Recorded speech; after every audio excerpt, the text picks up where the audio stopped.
Everyone, discuss करेंगे आज की इस वीडियो में SSC CGL tyre 1 2022 all 25 question general awareness section से। तो कैसे हो आप सब? बिल्कुल आपको अपने मोटिवेशन को बिल्कुल कम नहीं होने देना है जब तक कि आपका एसएससी सीजीएल टायर 1 2023 ना हो जाए। क्लियर? और आपको हर हाल में जो एसएससी सीजीएल टायर 1 आपका टायर 1 जो है बेसिकली आपका जो है बोल सकते हैं कि जो है आपका ये क्वालिफाइंग नेचर है, तो आपको बहुत अच्छे से जब तक आपका एग्जाम नहीं होना है तब तक अपने जोश को ठंडा नहीं होने देना है। क्लियर? और एक इंपॉर्टेंट पॉइंट मैं बता दूं, इस पर्टिकुलर बेसिकली सीरीज मैं आपके साथ डिस्कस कर रहा हूं एसएससी सीजीएल टायर 1 2022 का, और ये 2023 के एग्जाम्स के लिए बहुत ज्यादा इंपॉर्टेंट है, क्योंकि जो भी आपके एग्जाम्स होने जा रहा है एसएससी सीजीएल टायर 1 2023 का उस सेम पैटर्न पे आपका होने वाला है। तो जो भी क्वेश्चंस पूछे गए तो आपको तो मस्ट है करके जाना है, चाहे आपका क्वांटिटेटिव एप्टीट्यूड का सेक्शन हो, चाहे आपका इंग्लिश का सेक्शन हो, चाहे आपका रीजनिंग का सेक्शन हो। और मैं आपके साथ जनरल अवेयरनेस सेक्शंस के क्वेश्चंस तो काफी डिटेल में डिस्कस कर ही रहा हूं। क्लियर?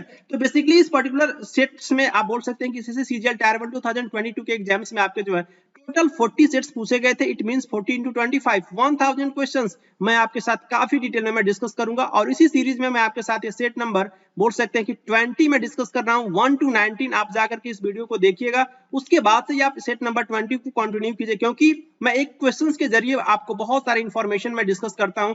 और सबसे इंटरेस्टिंग बात यह है कि मैं आपको सोर्स भी बताता हूं कि पर्टिकुलर लाइन से आप ये देखिए क्लास 12th बायोलॉजी, ये आपका जो पर्टिकुलर लाइन जो है ह्यूमस के बारे में, ये एज इट इज जो आपका लाइन जो पूछा गया है इसी पर्टिकुलर शिफ्ट में ह्यूमस के बारे में क्लास 12th आप जाकर के बुक को खोल करके देखिए, इकोसिस्टम वाले चैप्टर से पर्टिकुलर ह्यूमस के बारे में आपका ये क्वेश्चन पूछा गया था इस पर्टिकुलर शिफ्ट में। और ये जो पॉइंट मैं आपके साथ डिस्कस कर रहा हूँ ये हिस्ट्री के क्वेश्चन पूछा गया था बेसिकली जो है देवदान के बारे में, जो आपका टाइप ऑफ लैंड जो होता है हमें देखने को मिलता है चोल डायनेस्टी में। तो ये जो आपका पर्टिकुलर स्टेटमेंट देवदान से जो है आपका बोल सकते हैं कि जो ये जो है बेसिकली किस लैंड के लिए बेसिकली यूज किया जाता था, इस पर्टिकुलर स्टेटमेंट से आप बोल सकते हैं कि आप इसी पर्टिकुलर शिफ्ट में जो है आपके क्वेश्चंस पूछे गए। तो मैं आपको बहुत ऑथेंटिक सोर्स के साथ में आपके साथ अपियर होता हूं हर एक वीडियो में। आप इस हर एक वीडियो को बहुत अच्छे से इत्मीनान से देखिए, कोई आपकी जल्दीबाजी नहीं है, बहुत कुछ सीखने को मिलेगा, क्योंकि हर एक वीडियो की लेंथ आप देखेंगे तो 1 आवर्स को भी देखने को मिलेगा। कई वीडियोस तो मैंने ऐसे अपलोड किए जिसकी लेंथ आपके 1 घंटे से ज्यादा है, और 1 घंटे में आप बहुत कुछ सीखेंगे। ऐसा नहीं कि मैं एक वीडियो के बीच में मैं कुछ भी मैं बात नहीं करता हूं, एज इट इज केवल आता हूं और आपके साथ में कंटेंट डिलीवर करके आपके साथ में चला जाता हूं। और इस वीडियो को बहुत अधिक से अधिक लोगों के पास शेयर कीजिए, क्योंकि अभी आपका एसएससी सीजीएल टायर 1 2022 का एग्जाम 23 आपका जो होने वाला है 14 जुलाई से। इसके पहले मैं आपके साथ एसएससी सीजीएल के जो भी आपके प्रीवियस ईयर क्वेश्चंस का जो मोस्ट इंपोर्टेंट बोल सकते हैं, चाहे आपका एसएससी सीजीएल का एग्जाम्स में पूछा गया हो, चाहे आपका एसएससी सीएचएसएल में, चाहे आपका एसएससी एमटीएस में पूछा गया, अगर वो क्वेश्चंस आपके एग्जाम्स के लिए इंपॉर्टेंट है तो मैं आपके साथ बहुत ही जल्द एक रैपिड सीरीज बोल सकते हैं कि मैं लेकर के आने वाला हूं जनरल अवेयरनेस सेक्शन के लिए। क्लियर? तो शुरू करते हैं फिर आज का बेसिकली इंपॉर्टेंट वीडियो। तो आप इस चैनल पे अगर नए हैं तो इस चैनल को basically like share and subscribe कर दीजिएगा। क्लियर? तो फर्स्ट क्वेश्चन आज का जो आपकी एग्जाम से पूछा गया था इस पर्टिकुलर शिफ्ट में, वो बैसाखी फेस्टिवल के बारे में पूछा गया था। ये जो बैसाखी आपका फेस्टिवल है बेसिकली जो है सिख धर्म का जो एक इंपॉर्टेंट फेस्टिवल है वो सेलिब्रेट किया जाता है किस मंथ में प्रत्येक साल। तो आपको बेसिकली जो है मंथ का नाम बताना है, अप्रैल में या फिर फरवरी में या फिर जनवरी में या फिर मार्च में। तो याद रखिए फेस्टिवल आपका जो है अप्रैल में जो है बेसिकली वो सेलिब्रेट किया जाता है। आपका फर्स्ट आंसर आपका जो अप्रैल हो जाएगा। और ये बैसाखी के बारे में आपको इंपॉर्टेंट पॉइंट याद रखना है, ये बेसिकली बैसाख मंथ में हमें देखने को मिलता है हिंदी मंथ की कैलेंडर के अगर मैं बारे में बात करूं तो। क्लियर? और वैसे आपको अप्रैल मई में देखने को मिलेगा। और ये इंपॉर्टेंट होता है बेसिकली आपका ये सिख कैलेंडर भी बोल सकते हैं। और ये बेसिकली जो है बैसाखी इसलिए से हम बोलते हैं क्योंकि ये फाउंडेशन डे होता है खालसा पंथ की। बहुत इंपॉर्टेंट पॉइंट है, खालसा पंथ के बेसिकली फाउंडेशन के अवसर पे बोल सकते हैं कि इस पर्टिकुलर फेस्टिवल को जो है सेलिब्रेट किया जाता है। और ये इंपॉर्टेंट फेस्टिवल आप बोल सकते हैं कि किस स्टेट में मनाया जाता है बैसाखी का फेस्टिवल। ये बैसाखी का फेस्टिवल हमें देखने को मिलता है पंजाब स्टेट में। और ये पंजाब का इंपॉर्टेंट फेस्टिवल ये भी पूछा जाता है होला मोहल्ला। ये बेसिकली जनवरी मंथ में बेसिकली इस पर्टिकुलर जो है बोल सकते हैं कि आपका ये फेस्टिवल सेलिब्रेट किया जाता है। और ये लोहरी भी आपका जो है बेसिकली बहुत इंपॉर्टेंट फेस्टिवल, ये मार्च में आपको ये देखने को मिलेगा लोहरी। क्लियर? तो ये भी आपका जो है एग्जाम्स में पूछा जाता है, होला मोहल्ला हो गया और उसके बाद से आपका ये लोहरी फेस्टिवल जो हो गया वो बेसिकली आपके एग्जाम्स में पूछा जाता है। तो बहुत इंपॉर्टेंट आपका ये इंफॉर्मेशन है। इस इंपॉर्टेंट इंफॉर्मेशन के साथ आपको जो है इस पर्टिकुलर सीरीज को बहुत अच्छे से एंजॉय करना है। तो और ये यहाँ पे देख सकते हैं कुछ जो आपके फेस्टिवल है वो बहुत ही कॉमन है, जिसको आप जो है इग्नोर कर सकते हैं, ये तो बहुत ही कॉमन है। लेकिन होला मोहल्ला और ये लोहरी के बारे में आपको बहुत अच्छे से याद रखना है। पंजाब का इंपॉर्टेंट फेस्टिवल है। बोला कि इंस्क्रिप्शन से में ये आपका मेंशन है कि आपकी कुछ कैटेगरीज के बारे में, और ये कैटेगरीज ऑफ लैंड जो बेसिकली जो है उस लैंड के बारे में आपको बताना है। उस लैंड को हम किसके नाम से जानते थे, बेसिकली जिसको गिफ्ट किया जाता था टेंपल के लिए। फर्स्ट ऑप्शन है आपका देवदान, या फिर सालाभोग, या फिर पलिचंदम, या फिर ब्राह्मण देव। तो इसी पर्टिकुलर क्वेश्चन का सोर्स मैं आपको बता दूं पहले, ये जो क्वेश्चन आपसे पूछा गया था किंग्स एंड किंगडम्स, ये आपका जो बेसिकली एनसीईआरटी का चैप्टर का नेम है, और इसी पर्टिकुलर क्वेश्चन आपके जो स्लाइड से क्वेश्चन पूछा गया था बेसिकली आपका ये एनसीईआरटी बुक से, इसके बारे में, देवदान के बारे में। तो बेसिकली आपका देवदान होगा या फिर तिरुमटक्कनी आपका ये टर्म होगा। दोनों जो बेसिकली आपका टर्म जो यूज किया जाता था, किसके लिए यूज किया जाता था, लैंड जब किसी भी कोई भी लैंड जब गिफ्ट किया जाता था टेंपल्स मंदिर बनवाने के लिए, तो बेसिकली ये दोनों ही टर्म यूज किया जाता था, देवदान और उसके साथ साथ तिरुमटक्कनी। क्लियर? तो आपको ये पर्टिकुलर क्वेश्चंस को कांसेप्ट में की क्लियरिटी आई होगी, और इसका आंसर क्या हो जाएगा, इसका आंसर आपका जो है वो देवदान हो जाएगा। क्लियर? और ये सालाभोग बेसिकली उस लैंड को बोलते थे जिस लैंड को गिफ्ट में दिया जाता था, किसके लिए, जो बोल सकते हैं कि आपके जो है पाठशाला के लिए, पाठशाला के लिए जो जमीन दिया जाता था उसके लिए क्या बोलते थे, सालाभोग बोलते थे। तो ये बेसिकली आप पाठशाला से ऐसे आपको रिलेट करके याद रखेंगे, पाठशाला साला। क्लियर? सालाभोग हो गया। क्लियर? और ये पलिचंदम बेसिकली जो है वो ऐसे लैंड जो गिफ्ट किया जाता था जैन धर्म के लिए। क्लियर? तो ये बेसिकली आपका पलिचंदम बोलते थे। और ये ब्राह्मणों को जो बेसिकली जो है वो लैंड गिफ्ट किया जाता था उसे बोलते थे ब्रह्मदेव। क्लियर? ब्रह्मदेव बोलते थे उसे। और ये आप देख सकते हैं यहाँ पे जो कुछ आपके इंपॉर्टेंट आपके जो वेलन वगैरह लैंड के बारे में आप याद रखेंगे, नॉन ब्राह्मण पीजेंट, जो आपके नॉन ब्राह्मण जो आपके किसान की जो प्रॉपर्टीज है उससे हम बोलते थे आपका ये वेलन वगैरह लैंड। क्लियर? और ये ब्रह्मदेव लैंड ये गिफ्ट किया जाता था ब्राह्मण को, सालाभोग किसके लिए, स्कूल के लिए। और ये पाठशाला या फिर साला स्कूल आपका एक ही हो गया, पाठशाला और उसके बाद से स्कूल, और ये सालाभोग। बिल्कुल कोरिलेट करके आपको भूलना बिल्कुल भी नहीं, आप ऑप्शन तो कम से कम एलिमिनेट कर पाओगे अपने एग्जाम हॉल में। देवदान तिरुमटक्कनी ये गिफ्ट किया जाता था टेंपल्स के लिए, पलिचंदम आपके जो जैन इंस्टीट्यूशन के लिए, जैन इंस्टीट्यूशन के लिए, जो आपके जैन धर्म के जो भी इंस्टीट्यूशन हुआ करते थे तो लैंड गिफ्ट में दिया जाता था उसे हम पलिचंदम के नाम से जानते थे। क्लियर?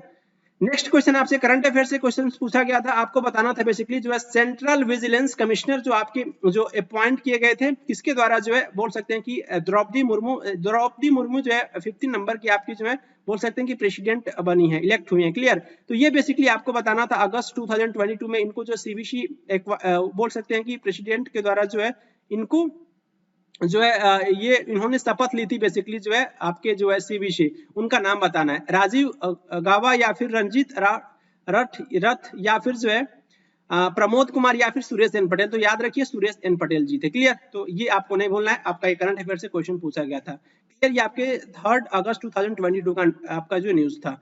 नेक्स्ट क्वेश्चन आपसे पूछा गया था बेसिकली जो अपॉइंटमेंट कमिटी ऑफ कैबिनेट, ये आपका जो एसीसी बेसिकली जो एक्सटेंडेड करी थी किसकी, जो है टेन्योर ऑफ द करंट जो आपके रॉ के जो आपके बोल सकते हैं चीफ, जो आपके रिसर्च एंड एनालिसिस विंग जिसे हम रॉ बोलते हैं, इनके जो है चीफ को जो है इनका जो ड्यूरेशन था उनको जो 1 ईयर के लिए एक्सटेंड कर दिया गया था, टिल बोल सकते हैं 30 जून 2023। तो आपको बताना था कि आपके जो है उस समय करंट चीफ कौन थे आपके, जो है किसको ड्यूरेशन को जो है वो एक्सटेंड किया गया था।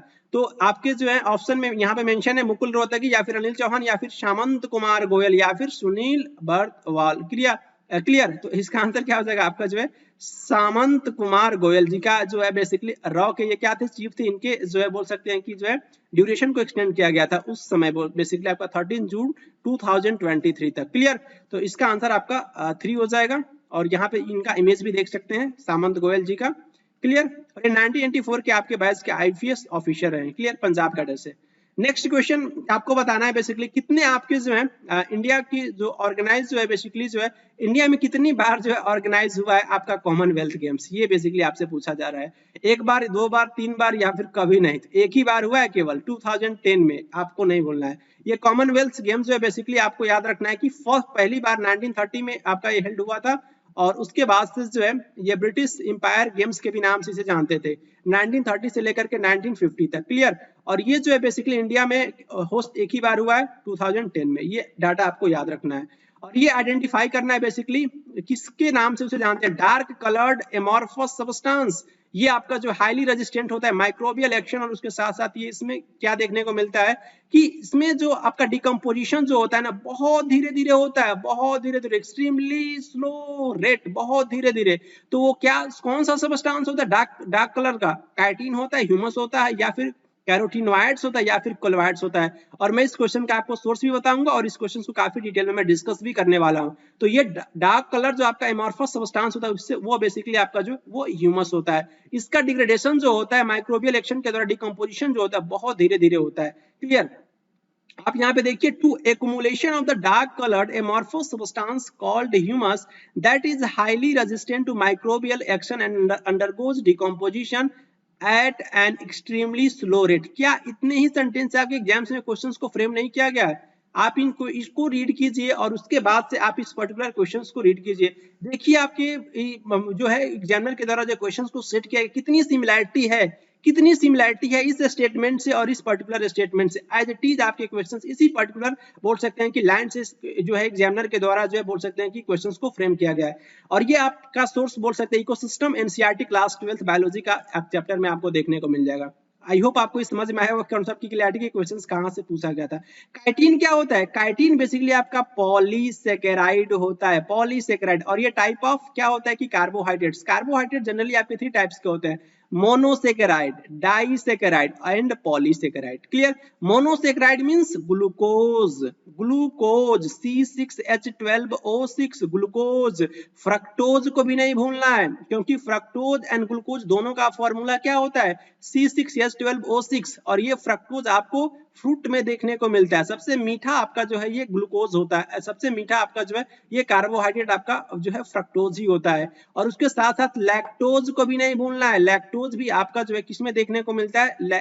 ये आपका जो है लैक्टोज आपका जो है ये मिल्क में हमें ये आपका ऑब्टेन इसमें देखने को मिलता है, मिल्क में आपका प्रेजेंट होता है ये आपका ये कार्बोहाइड्रेट। क्लियर। और डाइसेकेराइड, डाइसेकेराइड में टू ग्लूकोज मॉलिक्यूल्स मिलकर के क्या बनाते हैं? डाइसेकेराइड बनाते हैं। और इसका एग्जांपल क्या होता है? इसका एग्जांपल आपका जो है C12H22O11। किसका फॉर्मूला है?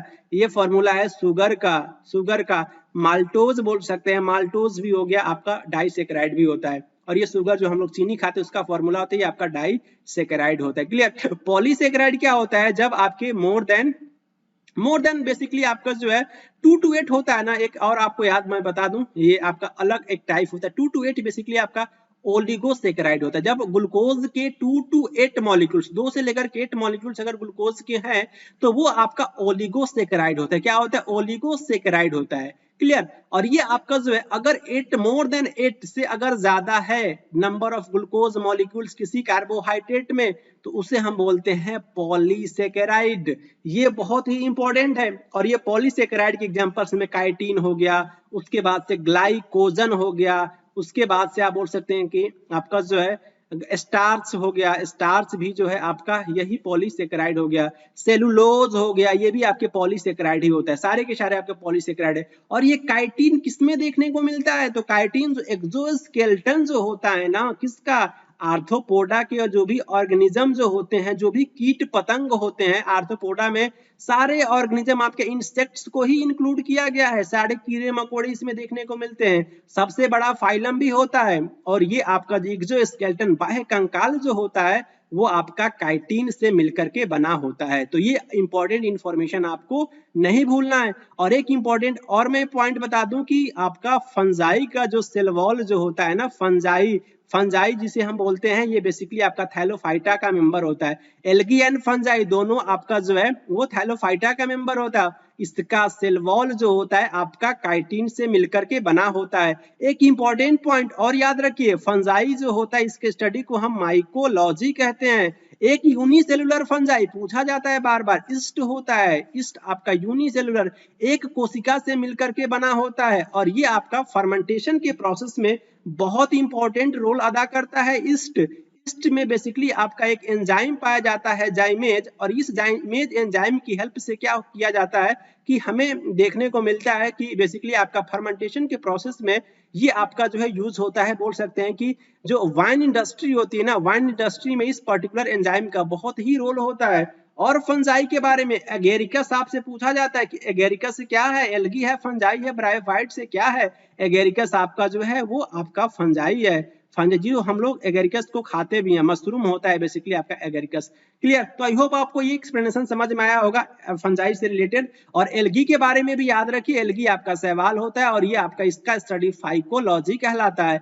और ये आपके जो है एल्गी भी आपके ऑटोट्रॉपिक होते हैं, लेकिन फंजाई आपका जो हेट्रोट्रॉपिक होते हैं। एल्गी और फंजाई मिलकर के किसका फॉर्मेशन करते हैं? लाइकेन का फॉर्मेशन करते हैं, और लाइकेन से हमें लिटमस ऑब्टेन होता है। तो इतना सारा इंफॉर्मेशन आप जो है गेन करेंगे, और आप ये पाएंगे कि इन्हीं सारे इंफॉर्मेशन से आपके एग्जाम्स में क्वेश्चंस देखने को मिले हैं आपके प्रीवियस शिफ्ट में। क्लियर?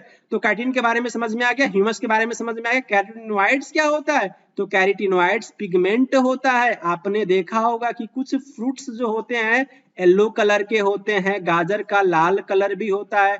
तो ये सब जो कलर जो के लिए जो रिस्पॉन्सिबल पिगमेंट जो होता है वो कैरोटीनॉइड्स एक प्रकार का पिगमेंट्स होता है। जैसे कि आपका प्लांट का जो ग्रीन कलर जो होता है, जो भी लीव्स की जो ग्रीन पत्तियों की जो ग्रीन कलर जो होती है, किसकी वजह से होती है? तो क्लोरोफिल की वजह से होती है। ठीक उसी प्रकार से आपका कैरोटीनॉइड जो होता है येलो कलर प्रोवाइड कराता है बेसिकली आपका ये कैरोटीनॉइड्स। क्लियर? और ये कोलॉइड्स क्या होते हैं? कोलॉइड्स तो मैं पहले आपको डिटेल में डिस्कस करूं, क्योंकि इसके लिए मैं प्रॉपर्ली स्लाइड को इसमें इंक्लूड किया है। क्लियर? कैरोटीनॉइड ये कोलॉइडल एक प्रकार का सॉल्यूशन होता है। तो ये बेसिकली जो आपके कोलॉइडल के जो सॉल्यूशन जो होते हैं ना, यहाँ पे देखिए कुछ एग्जांपल्स के थ्रू मैं आपको बता दूं। जैसे आपका ये जो मिल्क देख रहे हैं ना, मिल्क जो एक प्रकार का कोलॉइडल सॉल्यूशन है। सीधा सीधा क्वेश्चन पूछा जाता है आपका ये जो बेसिकली आपका जो सॉरी ये क्या होता है आपका ब्लड। यस, ब्लड भी क्या एक प्रकार का कोलॉइडल सॉल्यूशन, ये भी पूछा जाता है। तो ये बेसिकली जो है ना कोलॉइडल सॉल्यूशन आपका हेट्रोजीनस मिक्सचर होता है। देखने में तो होमोजीनस लगेगा, जैसे मान लीजिए कि मिल्क है ना, मिल्क देखने में तो होमोजीनस लगेगा कि आपके जो भी सॉल्यूट एंड सॉल्वेंट, किसी भी सॉल्यूशन में दो पार्ट होते हैं, सॉल्यूट एंड सॉल्वेंट। तो ये आपके सॉल्यूट एंड सॉल्वेंट तो आपके घिले मिले हुए नजर आएंगे आपके मिल्क में, लेकिन ऐसा नहीं है। इसमें बेसिकली जो है जब आपका दूध फट जाता है तो आपको प्रोटीन जो होता है आपको ऑब्टेन होता है। तो प्रोटीन क्या है आपका? ये सॉलिड फॉर्म में प्रेजेंट होता है, और ये एक प्रकार का ये हेट्रोजीनस मिक्सचर होता है आपका ये कोलॉइडल सॉल्यूशन। और मिल्क पूछ लिया जाए कि मिल्क कैसा होता है, होमोजीनस होता है कि हेट्रोजीनस? तो हेट्रोजीनस होता है। क्लियर? तो आई होप आपको ये समझ में आया होगा। और जो आपके बहुत सारे कोलॉइडल सॉल्यूशन के जो पार्टिकल जो होते हैं बहुत छोटे होते हैं, जिसको आप नहीं देख सकते हो नेकेड आई से। क्लियर? और एक इंपॉर्टेंट फिनोमेना देखने को मिलता है टिंडल इफेक्ट। आपसे सीधा सीधा क्वेश्चन पूछा जाता है कि टिंडल इफेक्ट किस में देखने को मिलता है? सस्पेंशन में, सॉल्यूशन में, या फिर कोलॉइडल सॉल्यूशन में? तो इसका आंसर क्या होगा? कोलॉइडल सॉल्यूशन में हमें टिंडल इफेक्ट देखने को मिलता है। इसका नाम क्यों टिंडल इफेक्ट पड़ा? क्योंकि जो है आपके टिंडल नाम के साइंटिस्ट ने इसकी डिस्कवरी करी थी। क्लियर? और जब हम क्या करते हैं, मान लीजिए कि फ्लैश लाइट आपने क्या किया कि एक सॉल्यूशन पे लिया और ये आपका मिल्क वाटर एंड मिल्क है, तो इसमें क्या करोगे कि जब सॉल्यूशन में करोगे तो कोई आपको ये पार्टिकल ऐसे जिगजैग बेसिकली मोशन देखने को नहीं मिलता है नॉर्मल सॉल्यूशन में, लेकिन कोलॉइडल सॉल्यूशन में जो है जिगजैग लाइक जो है हमें देखने को मिलता है मूवमेंट ऑफ मॉलिक्यूल्स। और ये मूवमेंट ऑफ मॉलिक्यूल क्या कहलाता है? यही आपका जो है ब्राउनियन मूवमेंट होता है। और ये ब्राउनियन मूवमेंट जो है किसने देखा था? तो ब्राउनियन नाम के साइंटिस्ट ने देखा था। और ये प्रॉपर्टीज होती है कोलॉइडल सॉल्यूशन की। तो इसी प्रॉपर्टीज को हम टिंडल इफेक्ट के नाम से जानते हैं। क्लियर? और ये आपका जो है mixture of water and milk show करता है टिंडल इफेक्ट। लेकिन कॉपर सल्फेट ये आपका जो है सॉल्ट है CuSO4, और ये शो नहीं करता है टिंडल इफेक्ट। आपसे पूछ लेगा कि आपका CuSO4 जो है आपका सॉल्यूशन में टिंडल इफेक्ट को शो करता है या फिर नहीं? तो इसका आंसर क्या हो जाएगा कि ये टिंडल इफेक्ट को शो नहीं करता है। और यहाँ पे भी देख सकते हैं जब सनलाइट क्या होता है ना कि पास होता है canopy of the dense forest, तभी हमको देखने इस केस में भी हमें टिंडल इफेक्ट ऑब्जर्व होता है। क्लियर? आई होप आपको टिंडल इफेक्ट के बारे में समझ में आया होगा। प्रॉपर्टीज ऑफ कोलॉइड के बारे में डिस्कस करेंगे। आपकी जो फर्स्ट प्रॉपर्टीज होती है एक प्रकार का हेट्रोजीनस मिक्सचर होता है, और ये बोल सकते हैं कि आपका ये जो इसके पार्टिकल बहुत छोटे होते हैं, इसलिए इसको आप इंडिविजुअली नेकेड आई के द्वारा इसको आप नहीं देख सकते हो। क्लियर? और ये जब हम कोलॉइड की जो बोल सकते हैं कि ये स्कैटर होता है, स्कैटरिंग इसमें देखने को मिलती है जब हम बीम ऑफ लाइट को पास कराते हैं। इसके सॉल्यूशंस थे आपको विजिबल भी होंगे, और इसी को हम किसके नाम से जानते हैं? ये बेसिकली टिंडल इफेक्ट होता है। और ये बेसिकली आपका मूवमेंट जो होता है उसे हम ब्राउनियन मूवमेंट कहते हैं। क्लियर? और ये जो आपके सेटल डाउन जो होते हैं बेसिकली आपके जो है ये सेटल डाउन नहीं होते हैं। जैसे आप समझिए कि जब कभी भी कोलॉइड से क्वेश्चन पूछे अपने माइंड में मिल्क को लाइए, क्योंकि मिल्क सब लोग देखे होंगे। मिल्क बेसिकली आपने इसको ड्रिंक भी किया होगा। तो ये बेसिकली मिल्क को एक प्रकार का जो है कोलॉइडल सॉल्यूशन होता है। तो मिल्क के जो आपके जो भी पार्टिकल जो होते हैं ना, वो आपके जो है वो सेटल डाउन नहीं होते हैं, लेफ्ट अनडिस्टर्ब होते हैं, और ये बेसिकली आपका कोलॉइड जो होता है थोड़ा सा स्टेबल होता है, आप ऐसा बोल सकते हैं, क्योंकि इसके पार्टिकल जो होते हैं आप बोल सकते हैं कि वो सेटल डाउन नहीं होते हैं, और इसको सेपरेट नहीं कर सकते हो किसके द्वारा, प्रोसेस ऑफ फिल्ट्रेशन। इसके जो भी पार्टिकल जो होते हैं ना, इसके मिक्सचर के जो भी पार्टिकल्स होते हैं उसको आप फिल्ट्रेशन से आप सेपरेट नहीं कर सकते हो, लेकिन सेंट्रीफ्यूगेशन टेक्निक के द्वारा जो है बेसिकली इसके पार्टिकल को सेपरेट किया जा सकता है। बहुत इंपॉर्टेंट है। और ये सेंट्रीफ्यूगेशन टेक्निक के द्वारा अगर आपसे पूछ लिया जाए कि सेंट्रीफ्यूगेशन टेक्निक के द्वारा जो है किस पर्टिकुलर सॉल्यूशन को हम सेपरेट करते हैं, तो उसका आंसर क्या हो जाएगा, कोलॉइडल सॉल्यूशन। और ये जो सेंट्रीफ्यूगेशन जो टेक्निक जो होता है ना, बेसिकली हम सेपरेशन करते हैं पार्टिकल को किसके बेस पे, उसके जो है सॉल्यूशंस के साइज के बेस पे, शेप के बेस पे, डेंसिटी के बेस पे, विस्कोसिटी ऑफ द मीडियम, इसके बेस पे हम क्या करते हैं कि सेंट्रीफ्यूगेशन टेक्निक का यूज करते हैं रोटर स्पीड से। देखिए आप यहाँ पे इमेज में देखिए, ऐसा कुछ सेंट्रीफ्यूगेशन होता है। तो इसमें क्या करते हैं कि डेंसिटी के बेस पे बेसिकली इसमें जो भी आपका सैंपल को वो किया जाता है, और ये क्या होता है कि आपका सेपरेट आउट हो जाता है डेंसिटी के बेस पे, जो है बेसिकली इस पर्टिकुलर टेक्निक के द्वारा जो है वो सेपरेट किया जाता है, आप बोल सकते हैं कोलॉइडल सॉल्यूशन को। क्लियर। डेंसिटी बहुत इंपॉर्टेंट है, विस्कोसिटी के भी बेस पे जो है बेसिकली इसको सेपरेट किया जाता है। और ये जो बेसिकली आपका जो कंपोनेंट जो होता है कोलॉइडल सॉल्यूशन का ना, उसमें दो आपके बोल सकते हैं कि मीडियम देखने को मिलता है। अभी मैं इस मीडियम को डिटेल में डिस्कस भी करूंगा। Dispersed phase and dispersion medium बहुत ही ज्यादा इंपॉर्टेंट है, आपको देखने को मिलेगा। क्लियर। और ये आपका सॉल्यूट जो आपका मान लीजिए कि कोई भी सॉल्यूशन जो होता है ना, उसमें दो ही कंपोनेंट होता है, एक सॉल्यूट होता है और एक आपका सॉल्वेंट होता है। जैसे मान लीजिए कि चीनी और उसके साथ साथ जो आपका वाटर का मिश्रण है, तो बेसिकली आपका जो है इसमें शुगर क्या होगा कि शुगर आपका जो है बेसिकली आपका सॉल्यूट हो जाएगा। तो ये जो सॉल्यूट जो होता है कोलॉइडल सॉल्यूशन में, वो किसके इक्वल होता है, तो डिस्पर्स्ड फेज या फिर डिस्पर्स्ड पार्टिकल उसे कहते हैं, ये सॉल्यूट लाइक कंपोनेंट होता है। लेकिन आपका सॉल्वेंट जो होता है ना, वो आपका डिस्पर्जन मीडियम या फिर डिस्पर्स्ड फेज कहते हैं। और ये बताइए कि ये आपका जो है सॉल्वेंट जो होता है, सॉल्वेंट आपका जो है बेसिकली वाटर होता है, शुगर और वाटर के मिक्सचर में बेसिकली वाटर सॉल्वेंट होगा। तो इसमें वाटर की क्वांटिटी ज्यादा होती है सॉल्यूशन में, शुगर और उसके साथ साथ जो है वाटर में, इसलिए आप कह सकते हैं कि जो आपका डिस्पर्जन मीडियम की जो क्वांटिटी जो होती है आपके कोलॉइडल सॉल्यूशन में ज्यादा होती है। ये इस इंपॉर्टेंट पॉइंट्स को बिल्कुल बहुत अच्छे से अपने माइंड में बिठा लीजिए, क्योंकि आपसे अगर क्वेश्चंस को स्टेटमेंट फॉर्म में अगर पूछ लिया जाए तो शायद आप कंफ्यूज हो जाएं। तो आपको याद रखना है solute means what, solute means आपका जो है डिस्पर्स्ड फेज जिसकी क्वांटिटी कम होगी, डिस्पर्जन मीडियम मींस सॉल्वेंट जिसकी क्वांटिटी आपके जो है कोलॉइडल सॉल्यूशन में ज्यादा होगी। क्लियर। और ये कोलॉइड को हम क्लासिफाइड करते हैं किसके बेस पे, इसके स्टेट के बेस पे, सॉलिड कोलॉइड, लिक्विड और गैस कोलॉइड, और ऑफ द डिस्पर्जन मीडियम और उसके साथ साथ जो है डिस्पर्स्ड फेज में। यहाँ पे इस पर्टिकुलर बोल सकते हैं कि टेबल को बहुत अच्छे से आप रीड कर लीजिए, स्क्रीनशॉट ले लीजिए। ये आपका एनसीईआरटी क्लास 9th का ही मैंने इमेज किया है। ये आपका कोलॉइडल सॉल्यूशन 12 में भी है, कोलॉइडल सॉल्यूशन 12th केमिस्ट्री में बेसिकली चैप्टर को रीड किया जाता है, इस चैप्टर को। लेकिन ये क्लास 9th का तो मस्ट है, आपको याद करना पड़ेगा इसका जो भी एग्जांपल है। एरोसॉल आपसे पूछ लिया जाएगा कि एरोसॉल में डिस्पर्स्ड फेज क्या होगा, लिक्विड गैस होता है। लिक्विड आपका जो है डिस्पर्स्ड फेज होगा और ये डिस्पर्जन मीडियम गैस हो जाएगा। फिर एरोसॉल में आपका जो है बेसिकली आपका जो डिस्पर्स्ड फेज जो होता है आपका सॉलिड हो जाएगा और ये गैस होता है। सॉलिड गैस भी डिस्पर्स्ड फेज का आपका जो है कोलॉइडल सॉल्यूशन का फॉर्मेशन करता है एरोसॉल का। यहाँ पे एग्जांपल देखिए, स्मोक हो गया, ऑटोमोबाइल एग्जॉस्ट हो गया। Clear.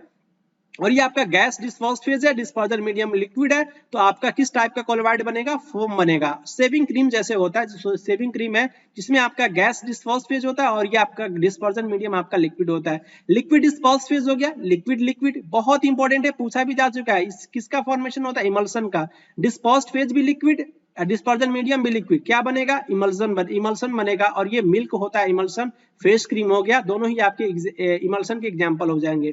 Solid dispersed phase, dispersion medium liquid, solid liquid क्या बनेगा, कोलॉइडल सॉल्यूशन बनेगा।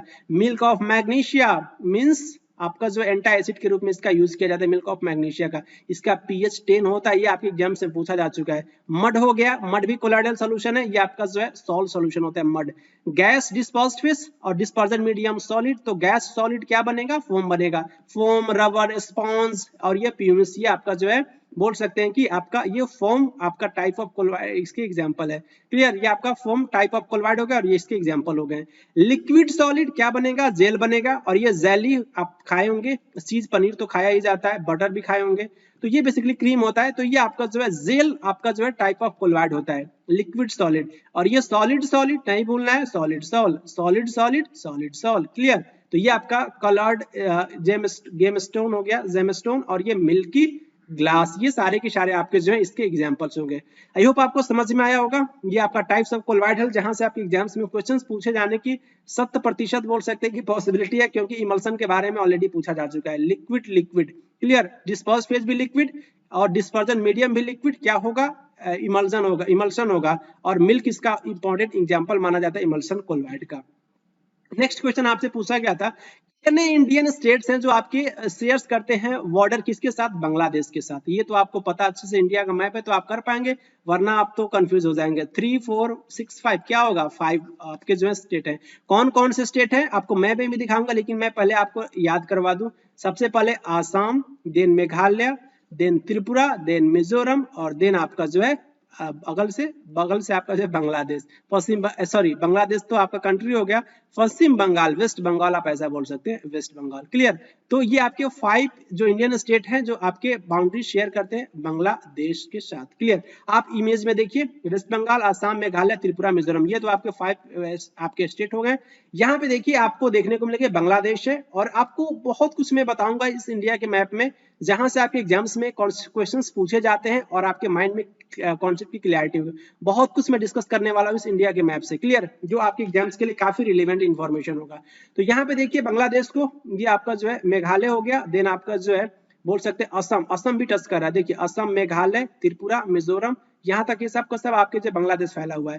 क्लियर, और ये यहाँ आपको एक मिलेगा आपका जो ये वेस्ट बंगाल, ये आपका पश्चिम बंगाल। तो 5 स्टेट हो गए ना आपके जो बांग्लादेश के साथ बाउंड्री टच करते हैं। क्लियर, और आपको याद रखना है कि नॉर्थ ईस्ट के स्टेट अरुणाचल प्रदेश, नागालैंड, मणिपुर, मिजोरम, अरुणा मामी, कभी मत भूलिएगा, बहुत इंपॉर्टेंट है, आपसे पूछा जाता है, आपसे सीक्वेंस भी पूछा जा सकता है। और ये बीच वाला जो होता है ना, ये आपका बड़ा होता है, तो असम होता है, और असम के नीचे आपको मेघ, मेघ होता है ना बादल, तो बादल ही जैसा आपको मेघालय स्टेट देखने को मिलेगा। क्लियर, और यहाँ पे देखिए भूटान जो है कितने स्टेट के साथ बाउंड्री शेयर कर रहा है, तो 4 स्टेट के साथ। यहाँ पे अरुणाचल के साथ शेयर कर रहा है, इधर सिक्किम के साथ, इधर आपका जो है ये वेस्ट बंगाल के साथ, और इधर आपका जो है आसाम के साथ। तो 4 स्टेट से आपका जो है ये भूटान शेयर करता है अपनी बाउंड्री को। क्लियर, और सिक्किम देखिए, सिक्किम से पूछा भी जाता है कि कौन सा आपका स्टेट है जो दोनों के कंट्री के बीच में, नेपाल और भूटान के बीच में कौन सा स्टेट आपको नजर आ रहा है, सिक्किम, तो ये आपको नहीं भूलना है। क्लियर, और नॉर्थ ईस्ट में कितने आपके जो है आपके स्टेट है, तो ये आपके 7 सिस्टर होते हैं, सिक्किम को छोड़ करके सारे के सारे आपके ये 7 जो है आपके 7 सिस्टर होते हैं। तो आपको नहीं भूलना, अरुणाचल प्रदेश, नागालैंड, मणिपुर, मिजोरम, 4 तो ये हो गए। ये मिजोरम त्रिपुरा का भाई होता है, बोल सकते हैं कि याद रखने के लिए दोनों मित्र होते हैं। क्लियर, और दोनों से ही ट्रॉपिक ऑफ कैंसर पास होता है, मित्र, it means Mizoram and Tripura, दोनों से ट्रॉपिक ऑफ कैंसर पास होता है। और अभी मैं डिस्कस भी करूंगा कि और भी कौन कौन से स्टेट होते हैं। और ये आपका मेघालय, असम, और उसके बाद से ये आपके सातों के सातों बोल सकते हैं। लेकिन याद ये रखना है कि सिक्किम जो है आपका 7 सिस्टर का पार्ट नहीं होता है, और आपके ऑप्शन में देखने को मिलता है और आप कंफ्यूज हो जाते हो, ये आपका 7 सिस्टर का पार्ट नहीं होता है। क्लियर, ट्रॉपिक ऑफ कैंसर के बारे में क्वेश्चंस फ्रीक्वेंटली पूछा जाता है, कितने स्टेट से पास होता है ट्रॉपिक ऑफ कैंसर, 8 स्टेट से। कौन कौन से, गुजरात, मध्य प्रदेश, छत्तीसगढ़, देखिए झारखंड, वेस्ट बंगाल, 5 तो इधर होगा, 1 2 3 4 5, और 3 इधर हो गए आपके, त्रिपुरा, मिजोरम।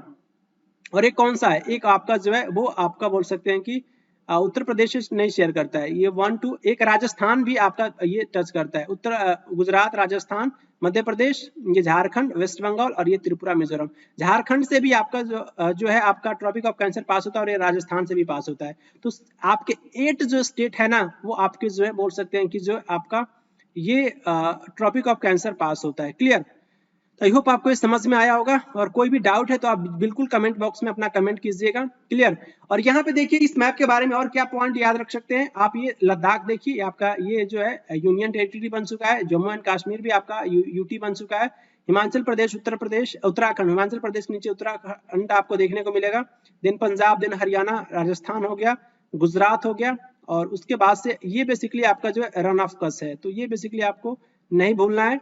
और क्या आपको गोवा की कैपिटल जो है आपकी पणजी होती है, पूछ लिया जाता है। और ये देखिए पांडुचेरी आपका 3 स्टेट में फैला हुआ है, माहे कराईकल यनम, तीन आपके पांडिचेरी के तीन डिस्ट्रिक्ट तीन स्टेट में फैला हुआ है। माहे आपको केरल में देखने को मिलेगा, कराईकल आपको जो है यहाँ पे देखिए कराईकल आपको देखने को मिलेगा तमिलनाडु में, और यहाँ पे देखिए आपके यनम जो है वो पुदुचेरी का ही डिस्ट्रिक्ट है, आपको देखने को मिलेगा आंध्र प्रदेश में।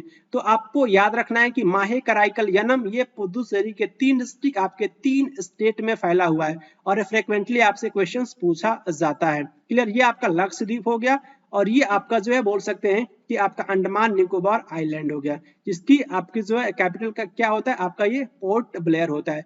लक्षद्वीप का क्या होता है कैपिटल, कावरत्ती। बहुत छोटे छोटे क्वेश्चन आपके एग्जाम्स में पूछा जाता है और आप कंफ्यूज हो जाते हैं। पाक स्टेट जो होता है इंडिया और उसके साथ साथ श्रीलंका के बीच में होता है, ये भी आपको नहीं भूलना है। क्लियर, बॉम्बे में 1867 में स्टैब्लिश हुआ था। बेसिकली इस पर्टिकुलर चारों ऑप्शंस में से उस पर्टिकुलर ऑर्गेनाइजेशन का नाम बताना है, जिसका मेन मोटो बोल सकते हैं कि रिमूव करने के लिए कास्ट रेस्ट्रिक्शन, जो भी कास्ट के ऊपर जातिवाद का कॉन्सेप्ट चल रहा था उसको हटाने के लिए, एबोलिश बिल्कुल जड़ से हटाना, उन्मूलन करना, चाइल्ड मैरिज के साथ साथ जो है, और उसको इनकरेज करना। किसको इनकरेज करना, एजुकेशन ऑफ वुमेन, जो आपकी वुमेन के एजुकेशन को इनकरेज करना इसका मोटो था, लेकिन चाइल्ड मैरिज को एबॉलिश करना और कास्ट रेस्ट्रिक्शन को हटाना। उसकी पर्टिकुलर ऑर्गेनाइजेशन के बारे में ये पर्टिकुलर आपका जो है ये स्टेटमेंट पूछा गया था आपके एग्जाम्स में। तो कौन सी आपकी ऑर्गेनाइजेशन थी, प्रार्थना समाज को स्टैब्लिश किया गया था 1867 में। इसका आंसर आपका जो है क्या हो जाएगा, प्रार्थना समाज। सत्य शोधक समाज की स्थापना ज्योतिबाई फुले ने करी थी। आपको बताना है वेद समाज और आर्य समाज की स्थापना किसने करी थी, और विद ईयर के साथ आपको इसका आंसर कमेंट बॉक्स में करना है। प्रार्थना समाज स्टैब्लिश किया गया था 1876 में। बेसिकली आपको जो है बॉम्बे में देखने को मिलेगा, बॉम्बे में जो बेसिकली 1876, और ये आपका जो है डॉक्टर आत्माराम पांडुरंग, और ये बोल सकते हैं कि टू इंपॉर्टेंट आपके मेंबर्स इस समाज के, आरसी भंडारकर के साथ साथ जस्टिस एमजी रनाडे या फिर महादेव गोविंद रनाडे। नेक्स्ट क्वेश्चन आपसे पूछा गया था और आपको ये बताना था कि तमिल कम्युनिटी के द्वारा जो कि हिंदू फेस्टिवल सेलिब्रेट किया जाता है, और ये आपको देखने को मिलेगा तमिल सोलर मंथ में। और ये इस फेस्टिवल को किसके नाम से जानते हैं, करागा फेस्टिवल। करागा फेस्टिवल कहाँ सेलिब्रेट किया जाता है, ये बेसिकली कर्नाटक की कैपिटल कहाँ है आपका, बंगलौर। तो बंगलौर में बेसिकली देखने को मिलेगा। तो ये बेसिकली आपका जो है करागा फेस्टिवल कर्नाटक का इंपॉर्टेंट फेस्टिवल है। क्लियर, और ये बिहू फेस्टिवल असम का है, असम का। तब तो आप एलिमिनेट आपने कर लिया। ओनम जो है आपका जो है केरल में, केरल का इंपॉर्टेंट आपका हार्वेस्ट फेस्टिवल है। तो बचा एक ही ऑप्शन थाईपुसम, इसका आंसर क्या हो जाएगा, थाईपुसम हो जाएगा इस पर्टिकुलर क्वेश्चन का आंसर। क्लियर, यहाँ पे रीड कर लीजिएगा, मैं बहुत सारे पॉइंट्स जो है इस पर्टिकुलर स्लाइड में मैं ऐड किया हूँ। भारतनाट्यम के बारे में याद रखेंगे, इंपॉर्टेंट आपका क्लासिकल डांस होता है, तमिलनाडु में देखने को मिलता है। और ये बिहू डांस असम में होता है, असम की बहू, ऐसे याद रखेंगे, बिहू डांस कभी नहीं भूलने वाला। और ये फोक डांस होता है, ना कि क्लासिकल डांस, ये आपका फोक डांस होता है। ओनम जो है एक इंपॉर्टेंट आपका हार्वेस्ट फेस्टिवल है, ये आपका जो है सेलिब्रेट किया जाता है केरल स्टेट में, मतलब केरल कम्युनिटी के द्वारा या फिर जो भी मलयाली जो भी लोग होते हैं उनके द्वारा सेलिब्रेट किया जाता है। थाईपुसम तमिलनाडु फेस्टिवल। क्लियर, और ये full moon of the Tamil month, और ये आपका जनवरी या फरवरी बेसिकली जो है वो सेलिब्रेट किया जाता है, जिसे हम पूषम। और ये बेसिकली इस फेस्टिवल के पीछे कुछ इंपॉर्टेंट कॉन्सेप्ट है, ये कॉमेमोरेट्स किया जाता है। बेसिकली जो अभी आपकी पार्वती जी हैं उनको, उनके पुत्र जो आपके मुरुगन, जो आपके कार्तिक के भी उन्हें कहते हैं मुरुगन को। और ये क्या थे कि बेसिकली जो है उन्होंने हराया था एक असुर को, जिसका नाम बोल सकते हैं कि जो है सुरा पद्मन। क्लियर, और ये आपके उनके भाई को जो ये आपके असुर का नाम है, तो इनको हराने की बेसिकली बोल सकते हैं कि खुशी में जो है ये पर्टिकुलर फेस्टिवल आपका ये सेलिब्रेट किया जाता है। तो आप इस इंपॉर्टेंट पॉइंट को भी याद रखेंगे। थाईपुसम आपका जो है तमिलनाडु का इंपॉर्टेंट फेस्टिवल है। नेक्स्ट क्वेश्चन आपसे पूछा गया था, सिंपल क्वेश्चन था, जीएसटी को कब जो है ऑपरेशन इसको कब इंप्लीमेंट किया गया था, 1 जुलाई 2017, 1 जुलाई 2017। ये आपका आंसर आपका फर्स्ट करेक्ट हो जाएगा। आपका जीएसटी क्या होता है, इनडायरेक्ट टैक्स होता है। गलती से भी आप जो है डायरेक्ट टैक्स मार्क कीजिएगा, ये आपका इनडायरेक्ट टैक्स होता है। Clear, indirect tax. यहाँ पे देखिए 1 जुलाई 2017, और ये आपका जो है 101 आपका कॉन्स्टिट्यूशनल अमेंडमेंट हुआ था। 101 it means 101st amendment. Clear, वही आपका 101 ही हो गया, 101 आपका संविधान संशोधन हुआ था। क्लियर, और इसमें क्या होता है कि इसमें 4 डिफरेंट आपके टैक्स स्लैब होते हैं। कौन कौन, 0, 5%, 12, 18 एंड 28। आपसे 5 स्लैब्स पूछा जा सकता है, कौन कौन से स्लैब होते हैं, 0, 5, 12, 18, 28, 0, 5, 12, 18, 28। और आपको याद रखना है पेट्रोलियम प्रोडक्ट्स हो गया, एल्कोहल ड्रिंक्स हो गया, उसके साथ साथ इलेक्ट्रिसिटी हो गया, और ये आपके जो टैक्स के जीएसटी के अंदर नहीं इंक्लूड किया गया। बहुत इंपॉर्टेंट है, पूछा भी जाता है, petroleum, alcohol, alcoholic drink it means wine बोल सकते हैं, और इलेक्ट्रिसिटी को जो जीएसटी से बाहर रखा गया है। 11th क्वेश्चन आपसे पूछा गया था, आपको आंसर करना था कि इसमें से कौन सी ऑर्गेनाइजेशन जो है बेसिकली आपका जो है वो मर्चेंट्स के लिए बेसिकली यूज किया जाता था, कब जो है किसके इंस्क्रिप्शन में जो है पल्लव्स के आपके जो है पल्लव वंश के इंस्क्रिप्शन में मर्चेंट्स के लिए कौन सा आपका जो ऑर्गेनाइजेशन यूज किया जाता था, नगरम या फिर संगठन या फिर उर या फिर सभा, तो क्या यूज किया जाता था, नगरम यूज किया जाता था। आप यहाँ पे देखिए पल्लव टेरिटरीज आपको देखने को मिलेगा 7वीं शताब्दी में, और ये आपको जो है बे ऑफ बंगाल यहाँ पे आपका ये शासन करते थे। पल्लवों की कैपिटल पूछी जाती है कांसीपुरम हुआ करती थी, ये आपको नहीं भूलना है, क्लियर। और ये आपको इनका शासन काल यहाँ पे देखने को मिल रहा है, ये आप बोल सकते हैं कि टाइम पीरियड है, क्लियर। सिग्निफिकेंट पोर्शन था दक्कन में, और इनकी राजधानी कांचीपुरम हुआ करती थी। उर के बारे में आपको याद रखना है कि जो भी आपके फिजेंट्स मींस क्या होते हैं, आपके फार्मर्स जो यहाँ पे क्या करते थे कि निवास करते थे या फिर रहते थे, क्लियर। और जो इनके हेड होते थे, जो इनको हेड किया जाता था हेडमैन के द्वारा, क्लियर। और वो बेसिकली कलेक्ट करते थे टैक्स, और उनको पेड भी करना पड़ता था, बोल सकते हैं कि टैक्स गवर्नमेंट को, क्लियर। तो उर के बारे में आपको याद रखना है कि जहाँ पे आपके जो है पीजेंट्स रहते थे, और इनको हेड किया जाता था हेडमैन के द्वारा। सभा क्या होता था, सभा बेसिकली जो है लैंड आपका जो है गारंटेड होता था ब्राह्मण्स के लिए, क्लियर। और ये बेसिकली इसको हम किसके नाम से जानते थे, एज अरहरा विलेज, इसे हम किसके नाम से जानते थे, अरहरा विलेज कहते थे। और ये आपका जो टैक्स फ्री आपका ये विलेज हुआ करता था, जहां पे आपके जो है ब्राह्मण्स क्या करते थे कि आपके रहते थे, उनके लिए गारंटेड आपका ये लैंड था आपका सभा। और ये नगरम आपसे पूछा गया था, मर्चेंट्स जहां पे आपके ट्रेडर्स आपके क्या करते थे कि इस पर्टिकुलर प्लेस पे रिसाइड्स करते थे, निवास करते थे। तो नगरम का कॉन्सेप्ट हमें पल्लवों के बोल सकते हैं इंस्क्रिप्शन से हमें देखने को मिलता है। तो इसका आंसर आपका नगरम ही हो जाएगा, क्लियर। आई होप आपको समझ में आया होगा। नेक्स्ट क्वेश्चन की तरफ मूव करेंगे। नेक्स्ट क्वेश्चन आपसे जो पूछा जा रहा है वो सुंदाराम जो है बालाचंदर के बारे में। सुंदाराम बालाचंदर जो है बेसिकली एक मेन प्लेयर थे, वो किस म्यूजिकल इंस्ट्रूमेंट को बजाते थे, मृदंगम, बांसुरी, वीणा या फिर संतूर, तो ये वीणा बजाते थे। इसका आंसर आपका वो थर्ड हो जाएगा। यहाँ पे देखिए सुंदरम बालाचंदर ये बेसिकली वीणा प्लेयर थे, और बोल सकते हैं कि जो इनको पद्म भूषण दिया गया था 1982 में। बहुत इंपॉर्टेंट पॉइंट है, पद्म भूषण और पद्म विभूषण के बारे में आपसे पूछा जाता है। भारत रत्न फर्स्ट आपका highest civilian award, then Padma Vibhushan, then Padma Bhushan, और देन आपका पद्म श्री, क्लियर। तो आप थर्ड हाईएस्ट सिविलियन अवार्ड आप बोल सकते हैं, क्लियर। इनको दिया गया था 1982 में। ये भी क्वेश्चंस आपसे पूछा जाता है, जिनकी डेथ हो गई थी 63 की अवस्था में, 63 जब ये 63 वर्ष के थे, और ये हार्ट अटैक उनको हो गया था। नेक्स्ट क्वेश्चन आपसे पूछा गया था कि 10 अप्रैल 2022 में बेसिकली जो है किसको जो है chief minister of the CM of the Puducherry basically जो है इस पर्टिकुलर ऑप्शन में से आपको सिलेक्ट करना था, इनको जो है वो अपॉइंट किया गया था सीएम ऑफ द पुदुचेरी। या फिर कौन थे आप ऐसा बोल सकते हैं, एन रंगास्वामी या फिर एन जानकी रमन या फिर जो है वी वैथिलिंगम या फिर जो है पी संगमुगम। तो बेसिकली जो है एन रंगास्वामी थे उस समय, क्लियर। तो इसका आंसर आपका एन रंगास्वामी होगा। और करंट अफेयर्स के क्वेश्चंस को मैं बहुत ज्यादा वो नहीं कर पा रहा हूं, क्योंकि ये तो आपका जो है वो डे बाय डे आपका जो है वो बदलने की पॉसिबिलिटी होती है। आपको केवल याद रखना है कि इसके जरिए आप बोल सकते हैं कि आप जो है सीएम एंड गवर्नर के लिस्टिंग को आप जो है प्रीफर करके जाएंगे, आपसे एग्जाम्स में क्वेश्चन पूछे जाएंगे। नेक्स्ट क्वेश्चन आपसे पूछा गया था, मैं इस क्वेश्चन को काफी डिटेल में डिस्कस करूंगा। ज्योग्राफी से क्वेश्चन पूछा गया था, एवरेज हाइट आपको बताना था, ट्रोपोस्फियर बहुत डिटेल में मैं डिस्कस करने वाला हूं। एक एक लेयर को मैं आपको बताऊंगा एटमॉस्फेरिक लेयर के बारे में, क्लियर। 20 किलोमीटर, 13 किलोमीटर, 24 या फिर 8 किलोमीटर। तो एवरेज हाइट कितनी होती है, 13 किलोमीटर होती है ट्रोपोस्फियर की। आप पहले इमेज में देखिए, आपको देखने को मिलेगा आपका जो है, इसका सोर्स मैं बता दूं, ये आपको एनसीईआरटी की मैं कटिंग यहाँ पे लगाया हूं, जिससे आपको रिलाई हो सके कंटेंट पे। तो ये जो आपका ये जो कंटेंट जो है आपका लेशन देखने को मिलेगा, composition and structure of the atmosphere, इस पर्टिकुलर आपके चैप्टर से, जियोग्राफी का चैप्टर एनसीईआरटी का, जहां से आपके एग्जाम्स में क्वेश्चंस पूछा गया था। एवरेज हाइट यहाँ पे मेंशन भी है, देखिए एवरेज हाइट कितना होता है, 13 किलोमीटर होता है ट्रोपोस्फियर का, क्लियर। और ये लोअरेस्ट लेयर होता है आपका एटमॉस्फेयर का। सबसे पहले तो आपको याद रखना एक formula EIMST, T means troposphere, then S means stratosphere, then M means mesosphere, I means ionosphere, then E means exosphere।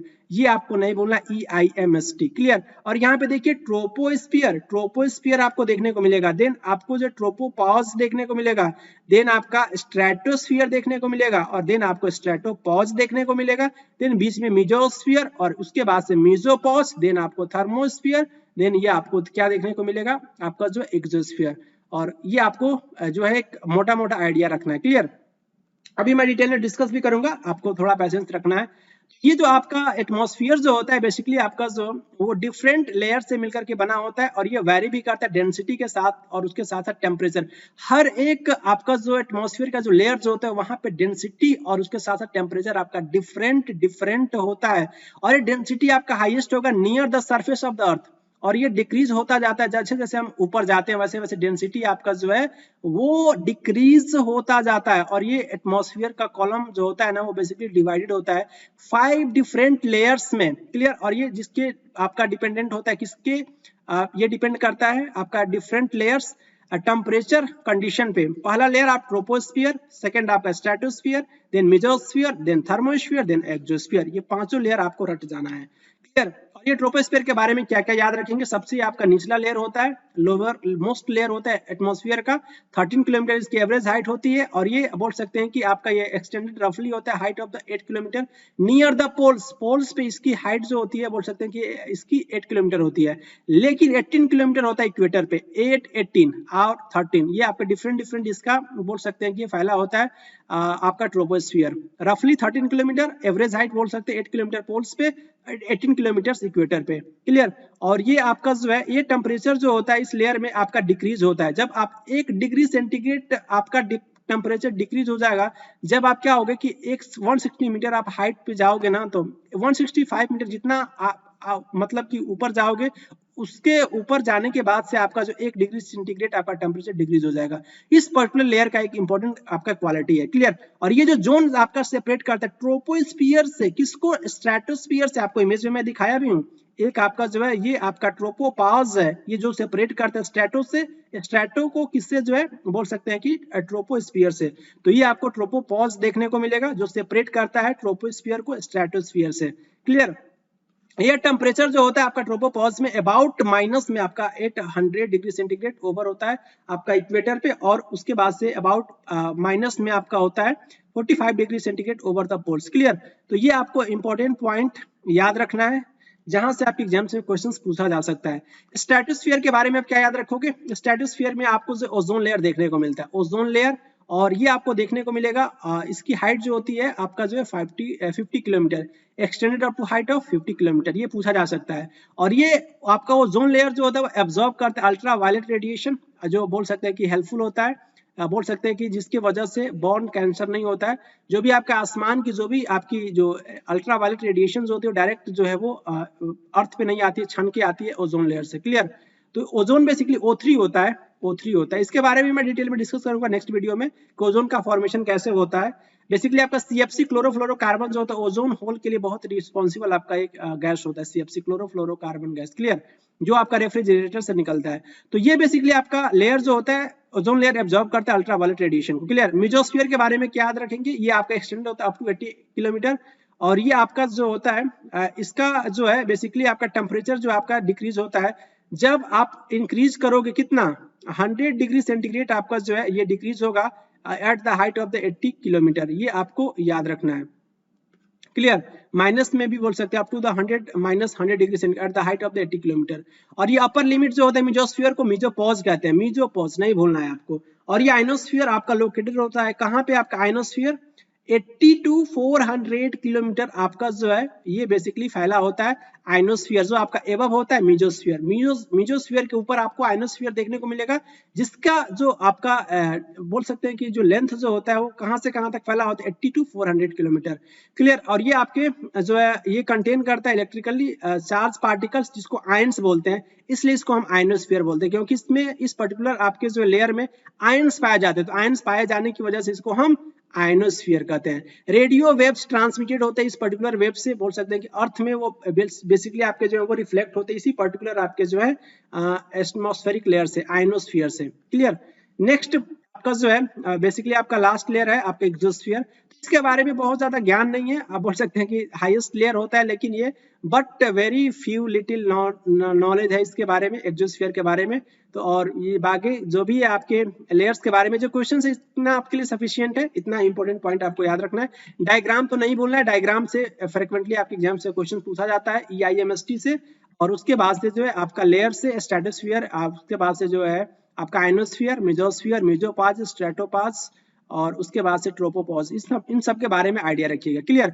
Next question भी डिटेल में मैं डिस्कस करूंगा, ये आपका जो है केमिस्ट्री से क्वेश्चन पूछा गया था, बहुत कुछ पॉइंट में डिस्कस करने वाला हूं पीएच के बारे में। तो मिल्क ऑफ जो आपका मैग्नीशिया का पीएच आपसे पूछा गया 12, 8, 10 या फिर 14 कितना होता है, एनसीईआरटी की लाइन है, मैं आपको सोर्स भी दिखाऊंगा, 10 होता है। यहाँ पे देखिए एनसीईआरटी का सोर्स, यहाँ पे बेसिकली जो मिल्क ऑफ मैग्नीशिया देखिए आपको 10 दे रखा है, और क्लास आपका ये अब बोल सकते हैं कि 10th आपका साइंस का चैप्टर है एसिड्स, बेसिस एंड सॉल्ट्स, उससे आपको ये देखने को मिलेगा मिल्क ऑफ मैग्नीशिया का 10 pH होता है। मैं आपको सोर्स भी दिखा दिया।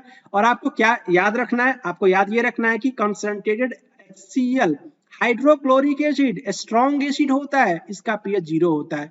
डाइल्यूट हाइड्रोक्लोरिक एसिड इसका 1 होता है। गैस्ट्रिक जूस का 1.4 होता है। क्लियर। डाइजेस्टिव आपका जो है ये जूस होता है, स्टमक से बेसिकली सीक्रेट किया जाता है ये आपका gastric juice. Lemon juice 2.5, vinegar basically acetic acid होता है, इसका 4 होता है। टोमेटो जूस 4.1, कॉफी 5, कॉफी पीते हैं उसका pH 5 होता है, इट मींस आपका एसिडिक इन नेचर होता है। Soft drink 6, milk 6.5, pure water 7, neutral होता है, ये पूछा जाता है आपके एग्जाम्स में। आपका प्योर वाटर का pH कितना होता है, 7 होता है। और उसके बाद से और क्या याद रखना है आपको, जो है स्लाइबा पूछा जाता है कई बार 7.4, ब्लड पूछा जाता है 7.4, दोनों का 7.4। स्लाइबा आफ्टर जब खाने से पहले आपका जो है 7.4 होता है, लेकिन खाने के बाद आपका जो है 5.8 हो जाता है। एक अंडे का 7.8, टूथपेस्ट का 8, baking soda solution 8.5, washing soda solution, washing soda क्या होता है, वॉशिंग सोडा बेसिकली आपका सोडियम कार्बोनेट होता है। बेकिंग सोडा क्या होता है, सोडियम बाइकार्बोनेट होता है, और इसका pH 9 होता है वॉशिंग सोडा का। मिल्क ऑफ मैग्नीशिया बेसिकली यहाँ पे 10.5 है, इसको आप इग्नोर करके इसको फॉलो करेंगे क्योंकि ये एनसीईआरटी का सोर्स, एनसीईआरटी सोर्स आपका जो है रिलायबल होता है। क्लियर। तो ये आपका जो है हाउस होल्ड अमोनिया 11.6, और ये dilute sodium hydroxide 13, concentrated sodium hydroxide 14। एक नजर जरूर मारिएगा क्योंकि आपसे एग्जाम से पूछा जा सकता है। अब ये क्या होता है कि जो, और मैं बता दूं एसिड्स के बारे में, पीएच के बारे में, एसिडिक सॉल्यूशंस में क्या होता है कि हाइड्रोजन आयन की कंसंट्रेशन बहुत ज्यादा होता है, hydrogen ion concentration acidic solution में ज्यादा होता है, और ये बेसिक सॉल्यूशन में हाइड्रोक्साइड आयन का कंसंट्रेशन ज्यादा होता है। किसी भी एसिड को वाटर में डिसॉल्व करेंगे तो हाइड्रोजन आयन आपको देखने को मिलेगा, और किसी भी बेस को वाटर में डिसॉल्व करेंगे तो हाइड्रोक्साइड आयन आपको देखने को मिलेगा। तो बेस में हाइड्रोक्साइड आयन की अधिकता होती है, एसिड में हाइड्रोजन आयन की अधिकता होती है। ये इंपॉर्टेंट कॉन्सेप्ट आपको याद रखना है। 1909 में आपके सोरेनसन नाम के साइंटिस्ट थे, उन्होंने पीएच स्केल की जो है एक डिवाइस डिस्कवरी करी थी। वो आपका जो है एसिडिक सॉल्यूशंस के साथ साथ बेसिक सॉल्यूशंस के बारे में आपका ये बताता है आपका पीएच स्केल। क्लियर। 0 से लेकर के 14 तक आपका ये फैला होता है, बोल सकते हैं कि नंबर इसमें काउंटिंग होता है। 0 to 7 आपका एसिडिक कैरेक्टर होता है, 7 आपका न्यूट्रल होता है, और अबव 7 आपका जो बेसिक होता है। 7 to 14 आपका बेसिक कैरेक्टर को शो करता है।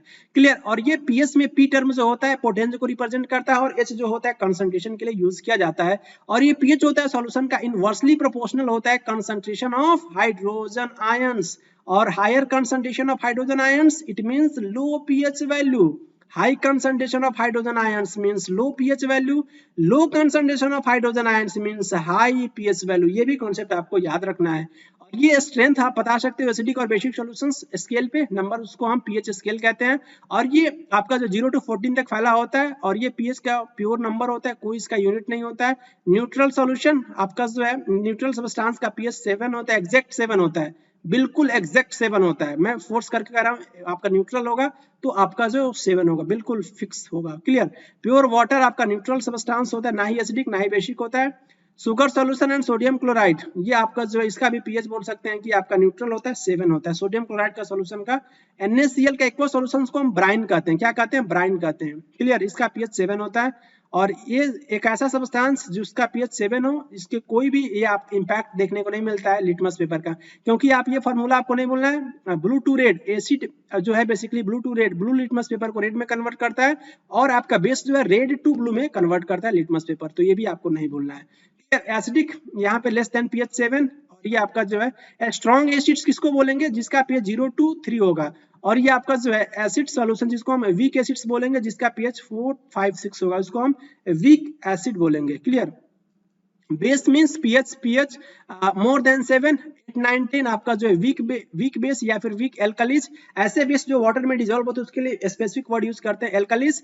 और उसके बाद से आपका 11, 12, 13, 14 अगर pH है तो आपका ये स्ट्रॉन्ग बेस होगा। NaOH क्या होता है, सोडियम हाइड्रोक्साइड, कास्टिक सोडा, ये आपका स्ट्रॉन्ग बेस होता है। क्लियर। और यहाँ पे कुछ इंपॉर्टेंट पॉइंट्स पूछा भी जाता है, पीएच का कुछ इंपॉर्टेंट यूज है। हमारे बॉडी का जो भी हमारा बॉडी के ऑर्गन्स होते हैं फंक्शन करते हैं, पीएच रेंज इसका होता है 7 to 7.8, इनके बॉडी का जो है फंक्शन करने का पीएच होता है। क्लियर। पीएच ऑफ रैन पूछा जाता है, ऑलवेज लेस देन 5.6 होता है, ऑलवेज लेस देन 5.6, ये आपको नहीं भूलना है, पूछा जा चुका है। एसिड रैन का पीएच कितना होता है, लेस देन 5.6।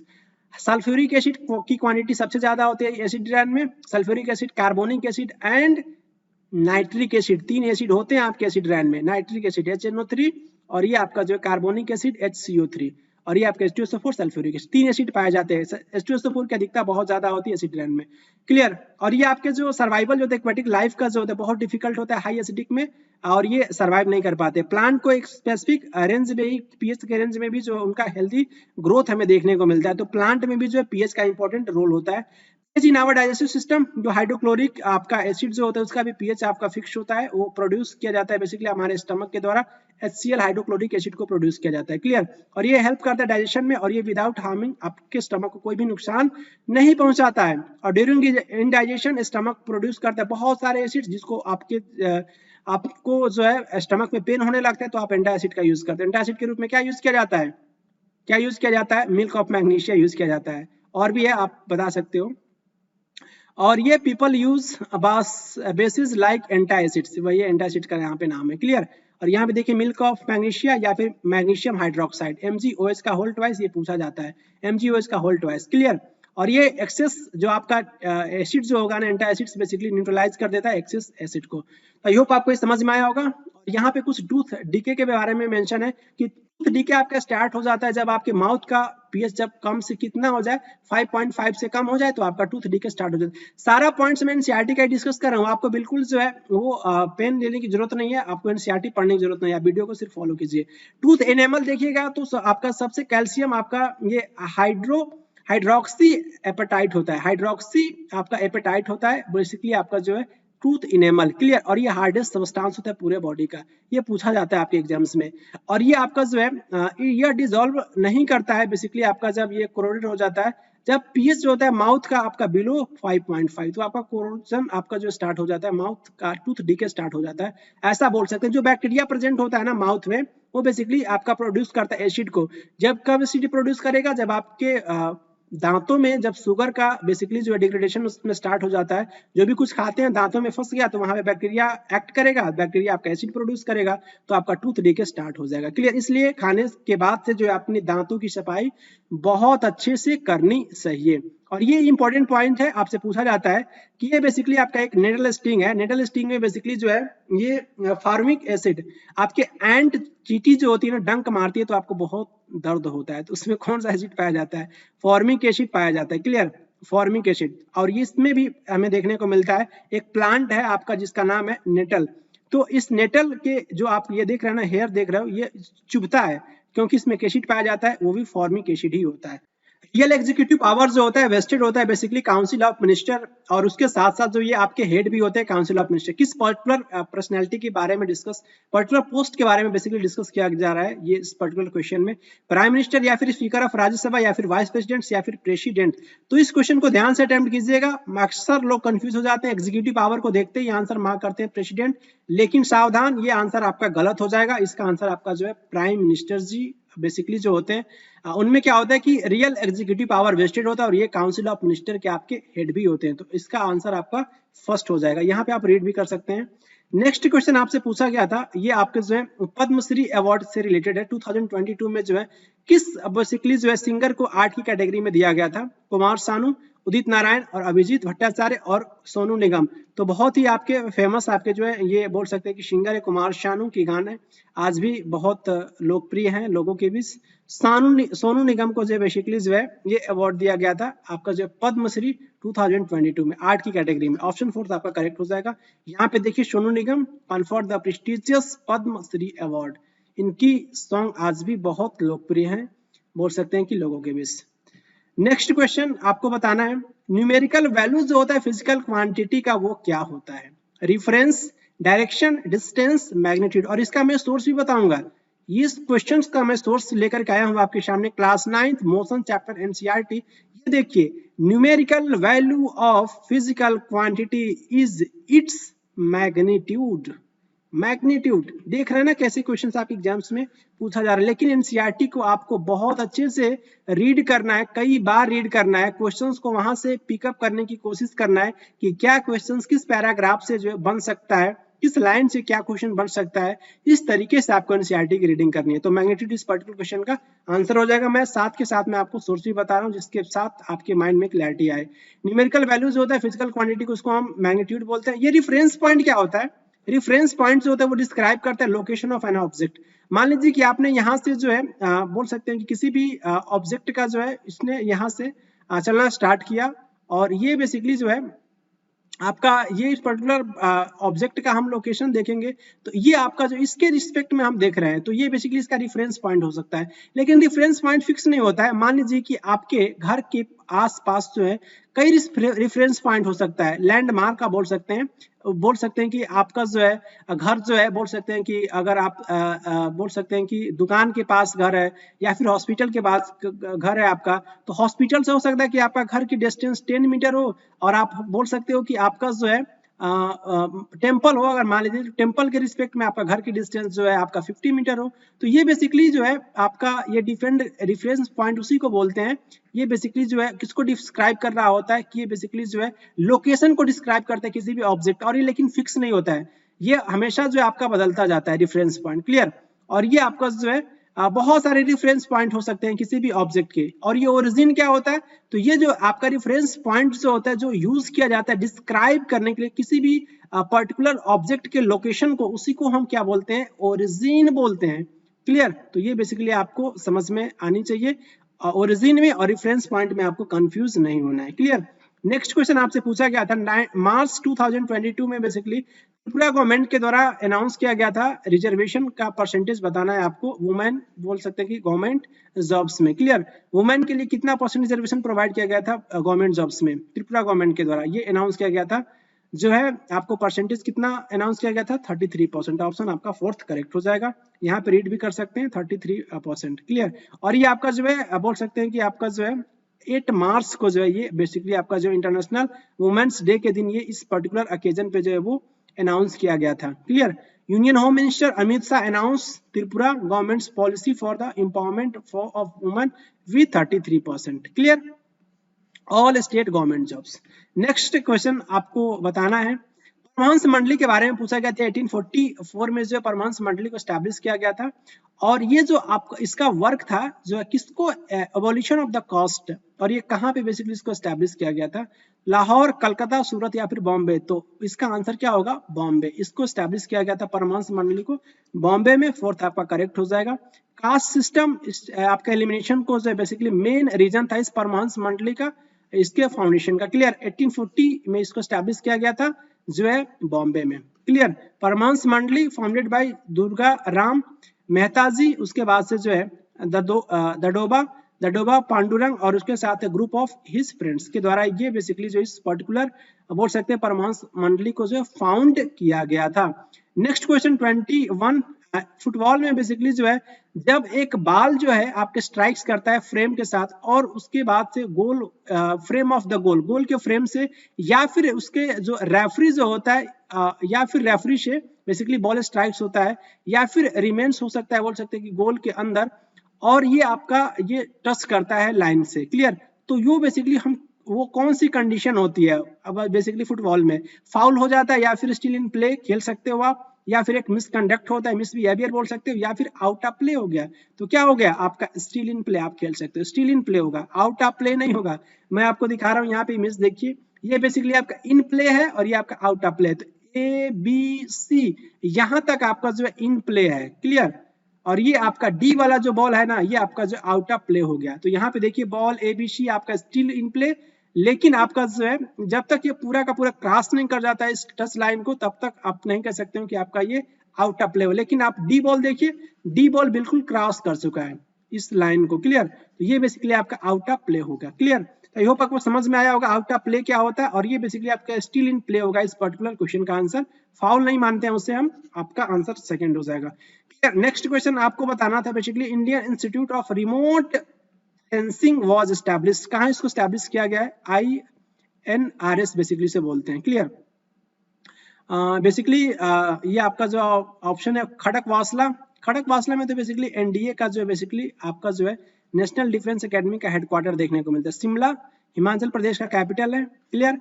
देहरादून ये, और देहरादून उत्तराखंड का कैपिटल है, क्लियर। और ये कोची केरल, क्लियर। तो बेसिकली जो है ये आपका जो है इंस्टीट्यूट जो है रिमोट सेंसिंग को एस्टैब्लिश किया गया देहरादून में। इसका आंसर आपका थर्ड हो जाएगा, देहरादून, क्लियर। और ये इंडियन इंस्टीट्यूट जो आपका रिमोट सेंसिंग एक प्रकार का जो है प्रीमायर इंस्टीट्यूशन है आपके रिसर्च के लिए, हायर एजुकेशन, और उसके साथ साथ ट्रेनिंग भी इसमें दिया जाता है रिमोट सेंसिंग के क्षेत्र में, जियो इन्फॉर्मेटिक्स के क्षेत्र में, GPS टेक्नोलॉजी, और उसके साथ साथ नेचुरल रिसोर्सेज के क्षेत्र में, इन्वायरमेंटल एंड डिजास्टर मैनेजमेंट के अंदर बेसिकली जो है इंडियन डिपार्टमेंट ऑफ स्पेस के अंदर इसको क्या गया था, एस्टैब्लिश किया गया था ईयर 1966। ये भी आपसे पूछा जा सकता है, और ये लोकेटेड है देहरादून उत्तराखंड में। नेशनल डिफेंस एकेडमी खड़कवासला में क्या इसका एक प्रकार का बोल सकते हैं कि हेडक्वार्टर आपको देखने को मिलेगा आपका जो है पुणे महाराष्ट्र में, क्लियर। खड़कवासला NDA के आप लोग प्रिपरेशन भी करते हैं, नेशनल डिफेंस एकेडमी, इसका एग्जाम जो होता है वो UPSC के द्वारा कंडक्ट किया जाता है। ये बहुत ही रिप्यूटेड आप बोल सकते हैं कि आपका ये पोस्ट होता है NDA, क्लियर। नेक्स्ट क्वेश्चन आपसे पूछा गया था 23 मॉडर्नाइजेशन के बारे में, एक प्रकार का गोल है आपका प्लानिंग इन कॉन्टेक्स्ट में, आपको जो है इंडियन इकोनॉमी का नहीं, जिसका एम नहीं है बेसिकली मॉडर्नाइजेशन आपका जो एक गोल है प्लानिंग का आपके कॉन्टेक्स्ट में बताना इंडियन इकोनॉमी का, वो जिसका एम नहीं है।